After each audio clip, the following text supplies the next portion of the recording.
안녕하세요. 미국 주식 이슈워치입니다. 오늘 저희가 준비한 심층 분석 주제는 바로 리얼티 인컴, 티커 심볼 O입니다. 네, 티커 심볼 O, 알파벳 한 글자인데 참 유명한 종목이죠. 맞습니다. 그 이름만 들어도 매달 따박따박 들어오는 배당금을 떠올리시는 분들 아마 많으실 겁니다. 그야말로 월배당의 대명사 같은 리츠, REITs 기업이죠. 그쵸. 월배당. 이게 정말 큰 매력 포인트인 것 같아요. 네, 저희가 조사한 바에 따르면요. 이 리얼티 인컴은 아주 독특하고 또 안정적인 사업 모델 위에다가 오랜 배당 역사를 차곡차곡 쌓아올린 그런 회사입니다. 네, 그 사업 모델하고 배당 역사가 핵심이라고 할 수 있겠네요. 그래서 오늘은 이 리얼티 인컴의 속살을 제대로 한번 파헤쳐 보려고 합니다. 핵심 비전부터 시작해서요. 사업 모델의 강점, 또 약점은 뭔지, 재무 상태는 괜찮은지, 또 어떻게 성장해 왔고 앞으로는 뭘 보고 있는지, 그리고 요즘 같은 투자 환경에서 어떤 기회 요인이 있고 또 어떤 위험 요인이 있는지 여러 데이터를 바탕으로 좀 깊이 있게 이야기 나눠보겠습니다. 네, 좋습니다. 워낙 유명한 회사지만 또 깊게 들어가면 살펴볼 내용이 아주 많을 것 같습니다. 사실 리얼티 인컴 하면 가장 먼저 떠오르는 매력, 역시 안정성 아니겠습니까? 특히 경기 변동에도 크게 흔들리지 않는 그런 임대 수익 구조를 가지고 있고요. 네, 그게 참 대단한 부분이죠. 그리고 무려 50년 넘게 배당금을 지급해온 역사, 심지어 스스로를 월배당 컴퍼니, 더 먼슬리 디비던드 컴퍼니라고 부를 정도니까요. 그렇죠. 월배당 컴퍼니. 슬로건으로 내걸 정도면 정말 자신감이 있다는 뜻이겠죠. 이건 투자자들한테 믿고 맡길 수 있는 꾸준한 현금 흐름, 바로 이 메시지를 아주 강력하게 주는 거죠. 달준이 배당을 많이 준다, 이걸 넘어서 예측 가능하게 꾸준히 늘려가겠다, 이런 약속처럼 들립니다. 맞습니다. 그 안정성과 꾸준한 월배당은 리얼티 인컴의 핵심 정체성이라고 할 수 있죠. 하지만 동전의 양면처럼요. 리츠라는 사업 모델 자체가 가진 구조적인 한계도 저희가 분명히 인식해야 합니다. 구조적인 한계라면 어떤 걸 말씀하시는 걸까요? 가장 큰 부분이 바로 금리 변동에 매우 민감하다는 점입니다. 리츠는 보통 자금 조달을 많이 해서 부동산에 투자하는 구조이다 보니까요. 네, 그렇죠. 레버리지를 활용하는 경우가 많죠. 네, 그리고 또 성장을 하려면 결국 외부에서 자금을 끌어와야 하잖아요. 부동산 자산에 계속 사들여야 하는데 이 과정 역시 금리나 자본 시장 상황에 크게 영향을 받죠. 자금 조달 환경이 중요하겠군요. 특히 요즘처럼 금리가 높은 시기에는 이런 약점들이 더 도드라져 보일 수밖에 없습니다. 이자 비용 부담도 커지고 또 주가가 좀 부진하면 주식 발행으로 자금 조달하기도 어려워지고요. 그렇겠네요. 그래서 마냥 좋게만 볼 것이 아니라 그 안정성이라는 빛 뒤에 숨겨진 그림자, 즉 금리 리스크라든지 또 성장 방식의 제약 같은 것들을 함께 봐야 좀 균형 잡힌 시각을 가질 수 있습니다. 네, 그래서 오늘 그 빛과 그림자를 모두 좀 꼼꼼하게 살펴보겠습니다. 우선 리얼티 인컴 안정성의 가장 중요한 기반이 되는 사업 모델, 바로 트리플 넷 리스, 줄여서 NNN 모델부터 이야기해보죠. 이게 리얼티 인컴을 이해하는 첫걸음이라고 할 수 있겠네요. 네, NNN 리스. 정말 리얼티 인컴의 핵심 중에 핵심이죠. 트리플 넷 리스, NNN. 이게 뭐냐면요. 임차인이 월세만 내는 게 아니고요. 부동산을 보유하는 데 드는 세금, 네트 오브 프로퍼티 텍스, 그리고 건물 보험료, 네트 오브 인슈런스, 마지막으로 유지보수 비용, 네트 오브 메인테넌스까지. 이 세 가지 트리플 넷 비용을 전부 임차인이 부담하는 그런 임대 계약 방식입니다. 네, 그래서 트리플 넷이라고 부르는 거죠. 이게 왜 중요하냐면 건물주인 리얼티 인컴 입장에서는요. 예상치 못한 운영 비용이 발생할 위험이 거의 없어지는 거거든요. 비용 변동성이 확 줄어드는군요. 그렇죠. 갑자기 재산세가 오른다거나 건물에 수리할 일이 크게 생겨도 그 비용 부담은 임차인이 지는 겁니다. 그러니까 리얼티 인컴은 받는 임대료 수입이 거의 그대로 이익으로 연결되는 아주 예측 가능한 구조가 되는 거죠. 여러 분석에서도 이 점을 리얼티 인컴의 핵심 경쟁력으로 꼽고 있습니다. 그렇죠. 리얼티 인컴이 내세우는 비전, 예측 가능하고 지속적으로 증가하는 월배당 현금 흐름 제공이라는 것도 바로 이 NNN 모델 덕분에 가능한 이야기입니다. 그 비전 자체가 NNN 모델 위에 서 있는 거군요. 네. 운영 비용 변동성이 낮으니까 현금 흐름 예측이 훨씬 쉽고요. 그만큼 안정적으로 배당을 지급할 여력이 생기는 거죠. 실제로 리얼티 인컴의 포트폴리오 전체 임대율, 그러니까 공실 없이 임대가 꽉 채워진 비율은 역사적으로 평균 98%를 훌쩍 넘습니다. 98% 이상이면 거의 빈상가가 없다는 뜻이네요. 네, 그렇습니다. 최근 자료를 봐도 2025년 상반기 기준으로 98.5% 이상을 꾸준히 유지하고 있어요. 이건 정말 대단한 수치죠. 게다가 평균적으로 남아있는 임대 계약 기간도 10년 이상으로 아주 깁니다. 와, 10년 이상이요? 네. 그러니까 장기간 안정적인 수입이 보장되는 그런 구조라는 거죠. 임차인들도 보면 세븐일레븐, 월마트, 월그린스, CBS 같은 편의점이나 대형마트, 약국 체인 이런 비교적 경기에 덜 민감한 우량 기업들이 대부분이고요. 네. 필수 소비재나 헬스케어 관련된 기업들이 많죠. 이런 기업들은 아무래도 경기 침체기에도 망할 가능성이 좀 낮으니까 임대료를 못 받을 위험도 상대적으로 적다고 볼 수 있겠죠. 결국 이 NNN 모델이 리얼티 인컴에게 낮은 비용 변동성과 높은 수익 예측 가능성, 이걸 동시에 안겨주는 핵심 비결인 셈입니다. 네. 그 NNN 모델의 안정성은 분명히 강력한 장점입니다. 그런데요, 그 안정성이라는 것이 결국 누구에게 달려있느냐, 바로 임차인의 재무 상태에 전적으로 의존한다는 점을 또 간과해서는 안 됩니다. 아, 임차인이 중요하군요. 아무리 계약 조건이 좋아도 임차인이 임대료를 제때 못 내거나 최악의 경우에는 파산해버리면 리얼티 인컴의 현금 흐름에는 직접적인 타격이 오게 되죠. 어떤 분석에서는 이걸 은행이 대출해주고 떼일 비용, 그러니까 대손 비용하고 비슷하다고 보더군요. 아, 은행의 신용 리스크 같은 거군요. 네, 비슷한 성격이죠. 임차인이 부실해지면 단순히 임대료 수입만 줄어드는 게 아닙니다. 그 자리가 비는 동안에 공실 손실도 발생하고 또 새로운 임차인을 구하기 위한 마케팅 비용이라든지 때로는 새 임차인에 맞춰서 시설을 좀 고쳐줘야 하는 비용까지 추가로 발생해서요.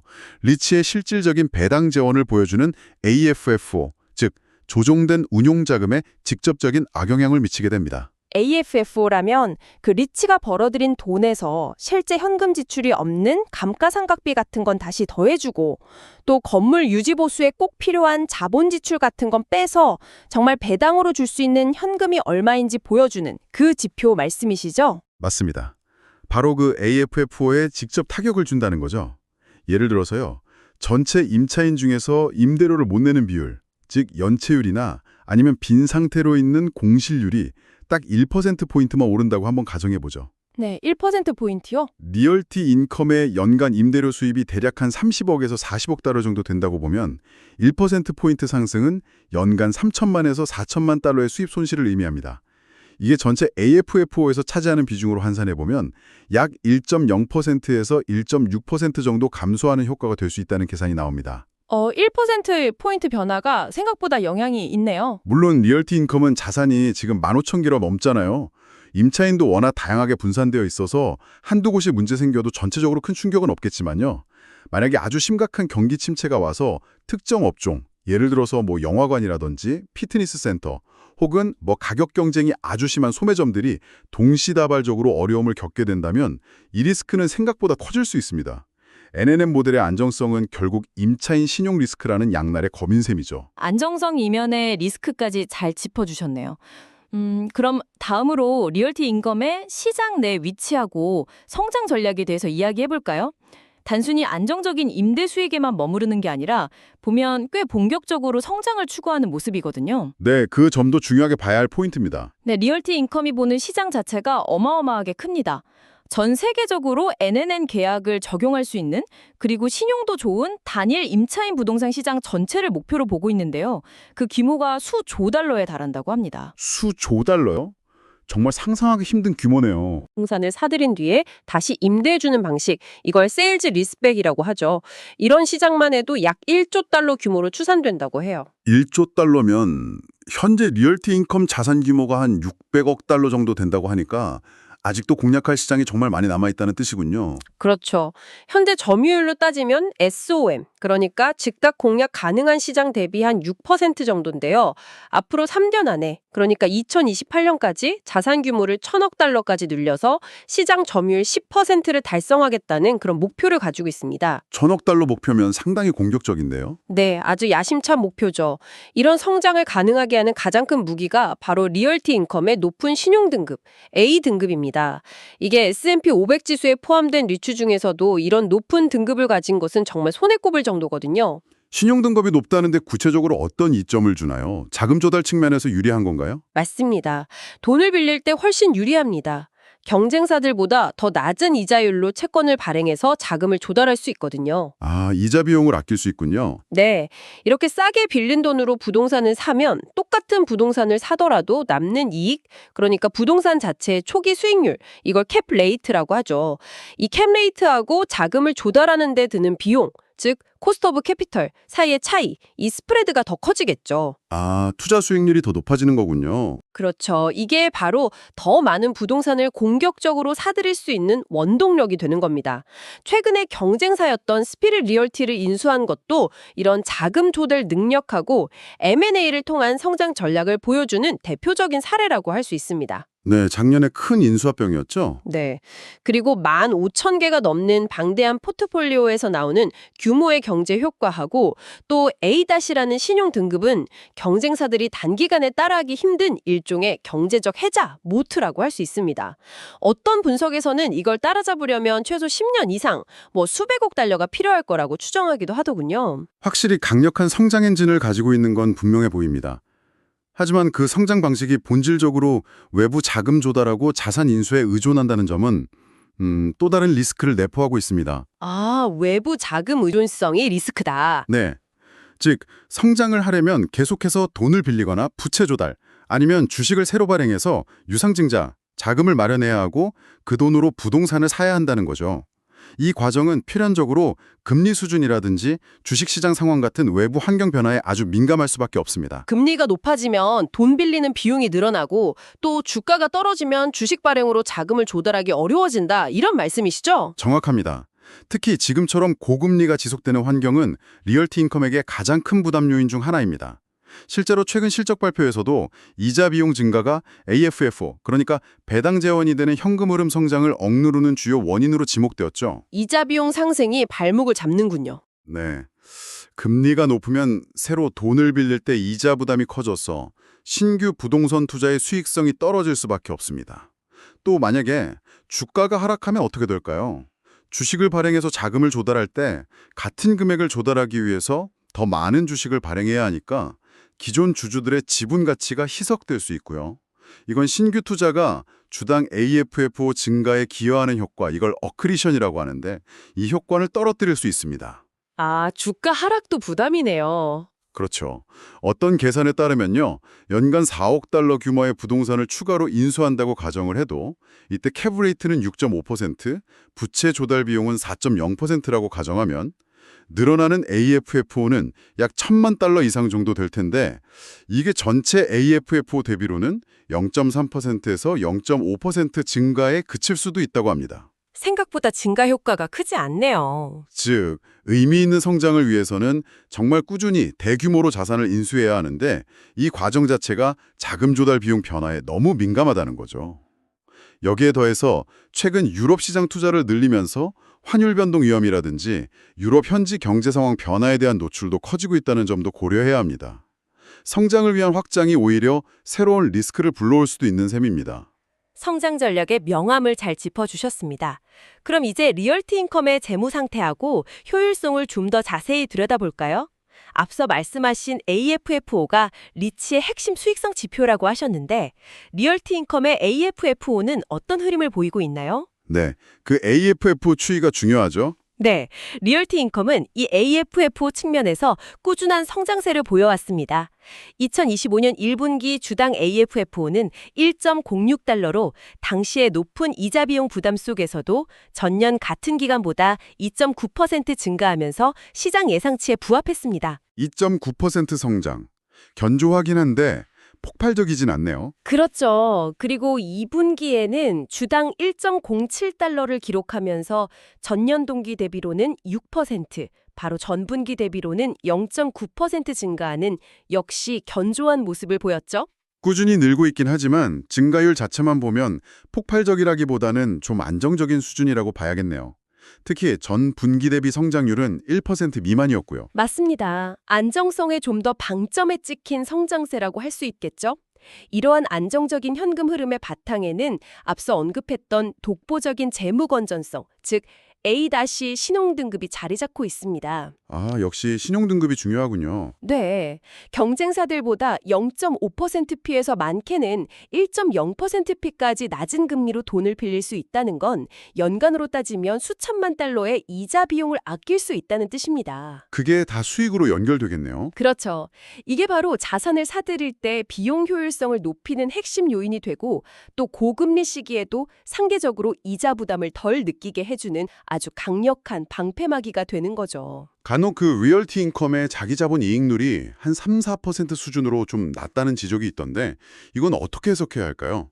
효율성이 낮은 거 아닌가요? 아, 그거 좋은 질문입니다. ROE 숫자만 보면 낮아 보일 수 있는데요. 이건 위치의 특성 때문에 그렇습니다. 위치는 법적으로 이익의 대부분, 보통 90% 이상을 배당으로 주주들에게 돌려줘야 하거든요. 아, 배당금 지급 의무 때문에 그렇군요. 네. 그러니 회사 내부에 이익잉여금이 쌓일 틈이 별로 없고요. 당연히 자기 자본 대비 순이익률인 ROE는 낮게 나올 수밖에 없습니다. 이게 운영 효율성이 낮다는 의미는 전혀 아니고요. 오히려 안정적인 AFFO를 기반으로 배당을 꾸준히 지급하는 능력, 그 자체가 리얼티 인컴의 핵심 경쟁력이라고 봐야 합니다. 그렇군요. ROE만 보고 판단하면 안 되겠네요. 네, 또한 NNN 모델 자체가 부동산 관리에 드는 인력이나 비용을 최소화해주기 때문에 높은 마진율과 예측 가능한 현금 흐름을 만들어내는 데 기여합니다.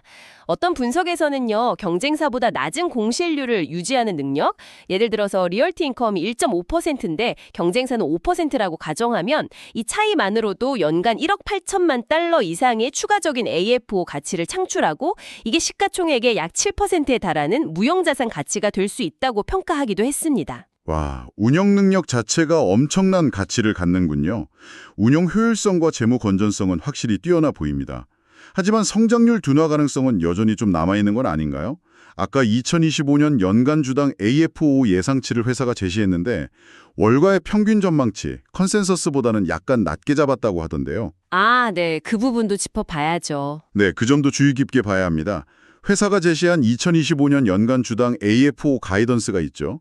뭐 4.22에서 4.28 또는 4.24에서 4.28 정도로 제시됐는데 이게 당시 월스트리트 컨센서스였던 4.31보다는 낮은 수준입니다.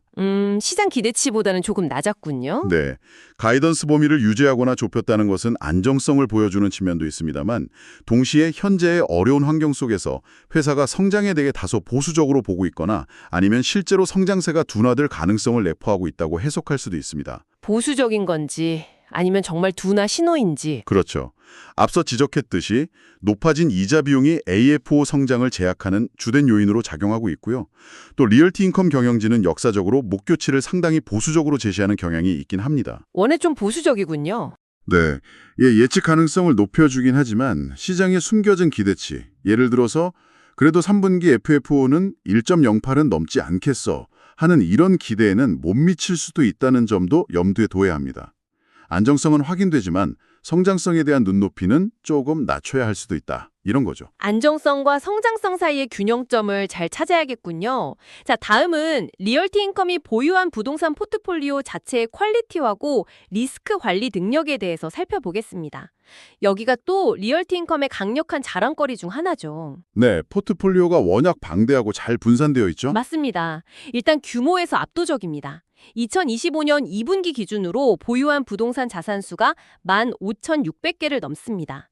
이게 미국 전역뿐만 아니라 영국, 스페인 등 유럽 8개국에 걸쳐 있고요. 정말 글로벌 리치네요. 네. 그리고 임차인들도 소매, 물류, 산업 등 50개가 넘는 다양한 업종에 분산되어 있습니다. 그러니까 특정 지역이나 특정 산업 경기가 안 좋아도 전체 포트폴리오에 미치는 영향은 제한적일 수 있도록 아주 잘 분산시켜 놓은 거죠. 이런 분산 효과 덕분에 운영 지표도 아주 우수하게 유지되고 있죠. 앞서 말씀드린 포트폴리오 점유율, 즉 임대율이 98.5% 이상에서 꾸준히 유지되고 있고요. 이건 경쟁사들하고 비교해도 상당히 높은 수준입니다. 거의 만실에 가깝네요. 네, 또 하나 주목할 지표는 재임대 임대료 재확보율인데요. 이게 뭐냐면 기존 임차인이 나가고 새로운 임차인하고 계약할 때 임대료를 얼마나 조정했는지를 보여주는 겁니다. 아, 임대료 협상력이군요. 그렇죠. 2025년 1분기에 이 비율이 103.9%를 기록했어요. 네, 이건 기존 계약보다 오히려 3.9% 더 높은 임대료를 받았다는 뜻입니다. 그러니까 기존 자산의 가치가 잘 유지될 뿐 아니라 오히려 상승하고 있다는 아주 강력한 증거죠. 와, 대단한데요? 그리고 임대료를 실제로 얼마나 잘 걷고 있는지를 보여주는 총 임대료 회수율, 렌트 컬렉션도 거의 100%에 가깝게 유지되고 있고요. 포트폴리오 구성 자체도 뭐 필수 소비재나 저가 소매점, 서비스 업종처럼 경기를 덜 타는 임차인 위주로 되어 있어서 경기 침체기에 상대적으로 강한 모습을 보일 수 있습니다. 네, 방어적인 성격이 강하죠. 이런 모든 안정성이 집약된 결과가 바로 배당 귀족, 디비덴드 에리스토크래츠 지수 편입입니다.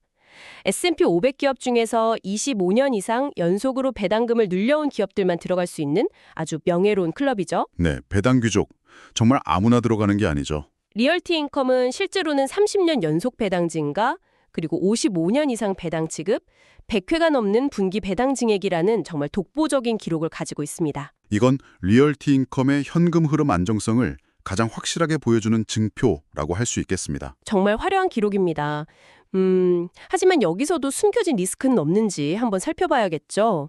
예를 들어서 유럽 투자 비중을 늘리는 것은 다각화 측면에서는 긍정적이지만 동시에 환율 변동 위험이라든지 유럽 현지 경제 상황 변화에 더 많이 노출된다는 의미이기도 합니다. 아, 해외 리스크가 커지는군요. 네. 그리고 운영 지표들이 전반적으로 매우 뛰어나지만 아주 미세하게나마 변화가 감지될 때는 그 이유를 좀 살펴볼 필요가 있습니다. 예를 들어 2025년 1분기 점유율이 아주 약간이긴 하지만 전분기보다 살짝 한 10bp 정도 떨어졌던 적이 있거든요. 아, 소폭 하락했었군요. 네, 물론 여전히 압도적으로 높은 수준이지만 이게 혹시 추세 변화의 시작일 가능성은 없는지 항상 좀 주시해야 합니다. 사소한 변화도 놓치지 말아야죠. 더 큰 리스크는 역시 경기 침체 시나리오겠지요. 그때는 어떻게 될까요? 그렇습니다. 아무리 포트폴리오가 잘 분산되어 있고 임차인이 우량하다고 해도 정말 심각한 경기 침체가 오면 특정 업종, 예를 들어서 영화관이라든지 피트니스 센터, 일부 소매점들처럼 상대적으로 좀 취약한 분야의 임차인들이 어려움을 겪을 수 있습니다. 특정 업종 리스크가 부각될 수 있겠군요. 네, 만약 경기 침체로 전체 입주율이 지금의 98.5% 수준에서 97.0%까지 떨어진다고 가정하면요. 미래의 AFFO가 현재 예상치보다 6%에서 많게는 10%까지 감소할 수 있고요. 이는 적정 주가에도 15%에서 20% 정도의 하락 압력으로 작용할 수 있다는 그런 분석도 있습니다. 입주율 하락이 주가에 미치는 영향이 꽤 크네요. 네, 과거 경험상 보면 입주율이 1%포인트 떨어질 때마다 시장은 주가 평가 배수, 즉 PFO를 약 0.5포인트 정도 낮추는 경향이 있었다고 하고요. 따라서 겉으로 보이는 안정적인 지표들 너머에 이런 잠재적인 리스크 시나리오 하고 그 파급 효과를 항상 염두에 두고 있어야 합니다. 방심하면 안 되는 거죠. 네, 리스크 요인까지 꼼꼼하게 짚어봤습니다. 자, 이제 투자자들이 가장 궁금해할 만한 부분이죠. 밸류에이션, 즉 현재 주가 수준이 적정한지, 그리고 투자 관점에서 리얼티 인컴을 어떻게 봐야 할지에 대해 이야기 나눠보겠습니다. 네, 밸류에이션이 항상 중요하죠. 리얼티 인컴을 평가할 때는요, 단순히 다른 상업용 부동산 리츠하고 똑같이 봐서는 안 된다, 이런 주장이 있습니다. 어떤 분석에서는 리얼티 인컴을 채권형 인컴 성장 리츠라고 부르면서 일반 리츠보다 좀 더 높은 가치, 즉 밸류에이션 프리미엄을 줘야 한다고 이야기합니다. 채권형 인컴 성장 리츠요? 좀 특별하게 보는 거군요. 네, 그 근거는 크게 세 가지인데요. 첫째는 앞서 계속 강조했던 600회가 넘는 월 배당 지급과 100회 이상의 분계 배당 인상이라는 정말 독보적인 배당 기록입니다. 이건 투자자들에게 거의 채권처럼 예측 가능하고 꾸준히 늘어나는 현금 흐름을 제공한다는 신뢰를 주기 때문에 다른 리츠보다 높은 주가 배수, 즉 PFFO를 정당화한다는 거죠. 배당의 안정성과 성장성이 프리미엄의 근거다. 그렇죠. 둘째는 역시 A- 신용등급이겠고요. 높은 신용등급 덕분에 자금 조달 비용이 낮고 이게 미래 성장을 위한 투자 여력을 확보해 준다는 점에서 프리미엄 요인이 됩니다. 네, 자금 조달 우위. 셋째는 미국과 유럽 그리고 다양한 산업에 걸쳐서 잘 분산된 포트폴리오입니다. 특정 리스크에 대한 방어력이 높다는 점이 불확실성이 큰 시기에 더 높은 가치를 인정받게 한다는 거죠. 안정성, 성장성, 분산 이 세 가지군요. 네, 이런 근거들을 바탕으로 해서 리얼티 인컴의 적정 PFFO 배수는 18배 수준으로 봐야 한다는 분석이 있습니다. PFFO는 리츠의 주가를 주당 AFFO로 나눈 값으로 일반 기업의 주가 수익 비율 PER하고 비슷한 개념이라고 생각하시면 됩니다. 리츠의 현금 창출 능력 대비 주가가 어느 정도 수준인지를 보여주는 거죠. 18배면 다른 리츠들보다는 확실히 높은 수준이네요. 6배 정도니까 그것보다는 확실히 높게 평가받아 왔습니다. 그런데 최근 PFFO는 그보다 훨씬 낮은 수준이라고 하던데요. 지금 상황은 어떤가요? 네, 맞습니다. 2025년 10월 말 기준으로 보면요. 향후 1년 예상 AFFO 기준 포워드 PFFO가 약 13배 수준까지 내려와 있습니다. 13배요? 역사적 평균보다 훨씬 낮네요. 네, 이건 업계 평균 약 14.7배보다도 낮고요. 리얼티 인컴의 역사적 평균인 18배에서 20배하고 비교하면 더욱 낮은 수준이죠. 왜 이렇게 낮아진 건가요? 가장 큰 이유는 역시 고금리 환경 때문입니다. 금리가 높아지니까 안전자산인 채권의 매력이 커지고 상대적으로 리츠의 배당 매력은 좀 떨어지면서 주가가 전반적으로 약세를 보인 거죠. 아, 금리 때문에 리츠 전반이 좀 눌려 있는 거군요. 그렇죠. 따라서 현재 리얼티 인컴은 우수한 펀더멘탈에도 불구하고 거시경제 요인 때문에 일시적으로 저평가된 상태다 이렇게 볼 수 있습니다. 향후 금리가 안정되거나 인하될 것이라는 기대가 커지면 PFFO 배수도 빠르게 회복될 가능성이 높기 때문에 현재 시점에서 투자 매력이 높다는 긍정적인 시각이 있습니다. 금리 하락 기대감이 반영되면 주가가 오를 수 있다. 네, 그리고 안정적인 월배당이 꾸준히 들어오니까 이걸로 다시 리얼티 인컴 주식을 사는 배당금 재투자 DRIP를 하는 투자자들도 많아서 주가 안정에도 도움이 되고요. 또 최근 경영진이 고금리에도 불구하고 연간 투자 목표액을 20억 달러에서 30억 달러로 올린 것을 보면 이건 장기 성장에 대한 자신감이 있다는 신호로 해석할 수도 있습니다. 이런 경영진의 신뢰도 프리미엄을 줘야 한다는 의견도 있고요.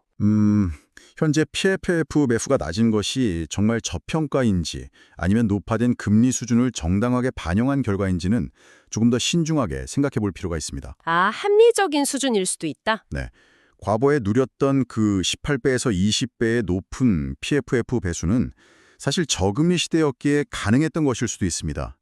지금처럼 안전한 국채에서도 꽤 높은 이자를 받을 수 있는 상황에서는 리얼티 인컴의 배당 매력이 상대적으로 줄어든 것이 사실이고요.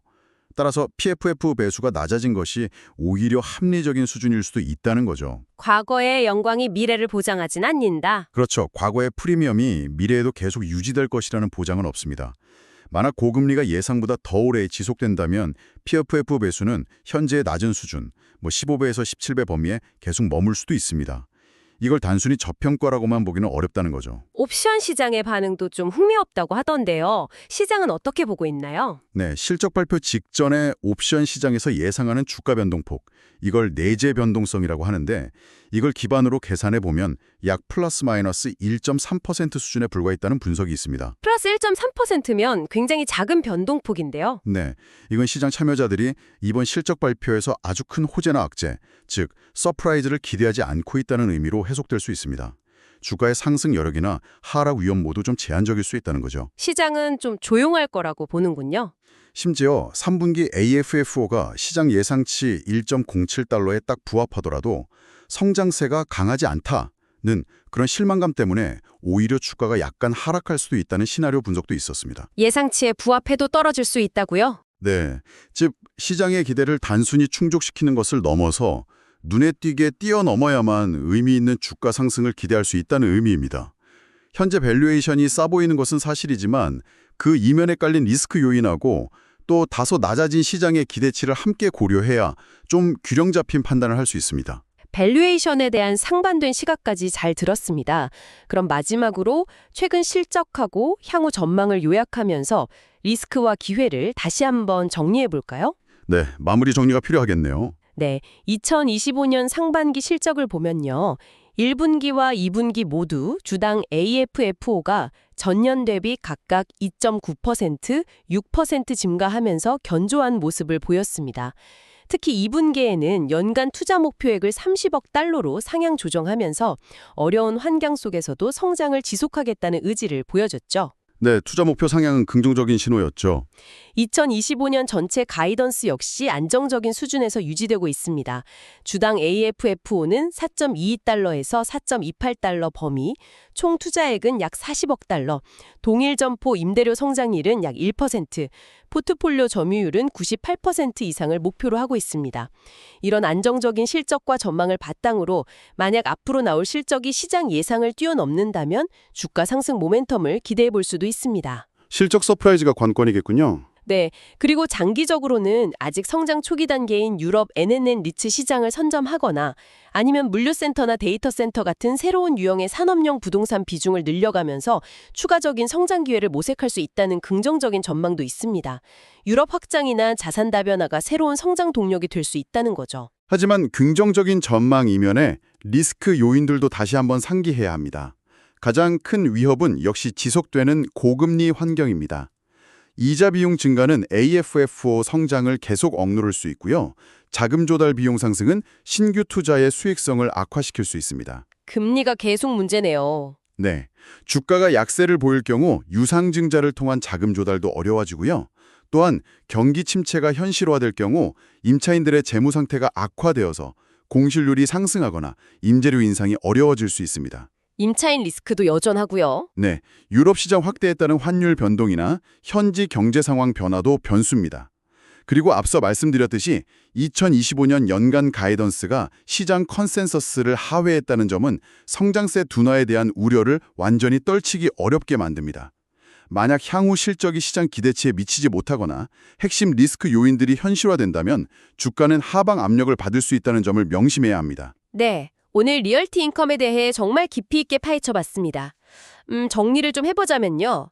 리얼티 인컴은 안정성의 대명사인 트리플넷 리스 모델을 기반으로 15,600개가 넘는 방대한 자산을 미국과 유럽의 다양한 산업에 걸쳐 분산 보유하고 있다는 점이 가장 큰 강점입니다. 네, 안정성과 분산 효과가 뛰어나죠. 그리고 98% 이상의 높은 임대율과 100%가 넘는 재임대 임대료 회수율 등 뛰어난 운영 능력, 그리고 업계 최고 수준의 A- 신용 등급은 강력한 경장 우위를 제공합니다. 그렇죠. 운영 능력과 재무 건전성. 무엇보다 55년 이상 지속된 배당 지급과 30년 연속 배당 증가라는 타의 추종을 불허하는 역사는 꾸준한 현금 흐름을 중시하는 투자자에게 매우 매력적인 요소입니다. 현재 주가는 고금리 영향으로 다소 저평가되어 있다는 시각도 있으며 장기적으로 유럽 시장 확장과 신규 자산군 편입을 통해 성장을 이어갈 잠재력도 보유하고 있습니다. 반면에 리얼티 인컴의 성장은 본질적으로 외부 자금 조달을 통한 자산 인수에 의존하기 때문에 금리 및 자본시장 상황 변화에 매우 민감하다는 구조적인 약점을 안고 있습니다. 네, 그 성장 방식의 한계점이죠. 고금리가 장기화될 경우 이자 비용 증가와 자본 조달 비용 상승으로 인해 성장 속도가 둔화되고 밸류에이션 부담이 커질 수 있습니다. 또한 경기 침체 시에는 아무리 우량 임차인이라 하더라도 파산하거나 임대료를 연체할 리스크가 존재하며 이는 실질적인 배당 재원인 AFFO에 직접적인 타격을 줄 수 있습니다. 임차인 리스크도 무시할 수 없고요. 네. 그리고 최근 발표된 연간 실적 가이던스가 시장 기대치를 하회했다는 점도 투자 결정 시 고려해야 할 사항입니다. 따라서 현재의 밸류에이션 수준이 이러한 내재된 리스크들을 충분히 반영하고 있는지, 그리고 청취자 본인의 투자 목표와 위험 감소 능력에 부합하는지 신중하게 판단하실 필요가 있겠습니다. 네, 오늘 저희가 전해드린 정보는 리얼티 인컴에 대한 심층적인 분석 결과이지만 특정 종목에 대한 매수 또는 매도 추천이 아님을 분명히 말씀드립니다. 모든 투자 결정은 청취자님 각자의 판단과 책임 하에 이루어져야 합니다. 또한 본 분석 내용의 일부는 AI에 의해 생성된 정보를 포함하고 있을 수 있으며 이는 실제 정보와 차이가 있을 수 있다는 점 유의하시기 바랍니다. 네, 그 점 꼭 참고해 주시기 바랍니다. 오늘 리얼티 인컴에 대한 심층 분석에 함께해 주셔서 감사합니다. 다음에도 유익한 정보로 찾아뵙겠습니다. 감사합니다.